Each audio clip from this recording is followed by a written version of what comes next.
Kabayan, pag nag-abroad ka, sasampalin ka ng hirap ng buhay na akala mo dati pa chill-chill lang. Marirealize mo na yung salitang hindi pinupulot ang pera na dati naririnig mo lang sa mga magulang mo.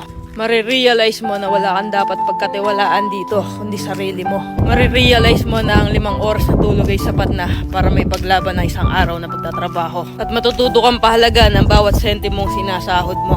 Matututo kang magtiis at magpasensya kahit minsan ikaw ang nasa tama. Matututo kang maging independent o mag-isa dahil wala ka namang aasahan dito kundi sarili mo lang. Matututo ka rin ditong lumaban kahit ayaw mo na at hindi mo na kaya pero wala ka pa rin choice. Wala kang choice kundi kayanin na lang. Marirealize mo na hindi pala totoo yung sinasabi nila na masarap ang buhay dito sa abroad. Kasi pag nandito ka na, masasabi mo na lang talaga sa sarili mo na ang hirap pala. At totoo din yung sinasabi nilang lahat na nasa abroad ang pera pero wala dito ang saya. Kaya sa mga nagbabalak mag-abroad dyan, patibayan ng loob dito at bawal ang mahina, bawal ang sumuko.